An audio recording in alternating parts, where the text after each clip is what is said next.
நாம் தமிழர் கட்சியுடைய தேர்தல் அறிக்கையவே அண்ணன் சீமான் அவர்கள் எப்படி வெளியிட்டு இருக்காரு அப்படின்னா, நீரு, வயிறு, உயிர், அறிவு, பயன், வளர்ச்சி, நீர் விற்பனைக்கு அல்ல அப்படிங்கிறத நாம் தமிழர் கட்சி தங்களுடைய தேர்தல் அறிக்கையில அண்ணன் சீமான் அவர்கள் அறிவிச்சிருக்காரு.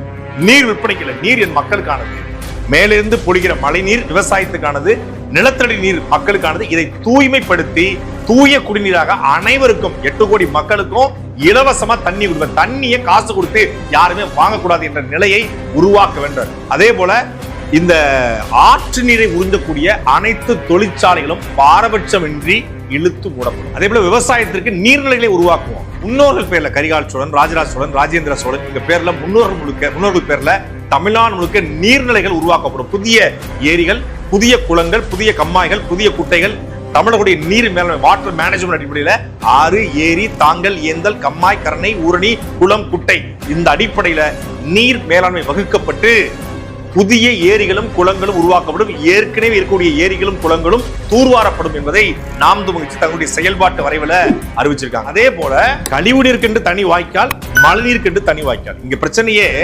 மழைநீருக்கும் கழிவுநீருக்கும் ஒரே வாய்க்கால் இருக்கு. அதனாலதான் வெள்ளம் வருது, அதனாலதான் மொத்தமான சாக்கடை கொண்டு போய் ஆத்துல கலக்குது.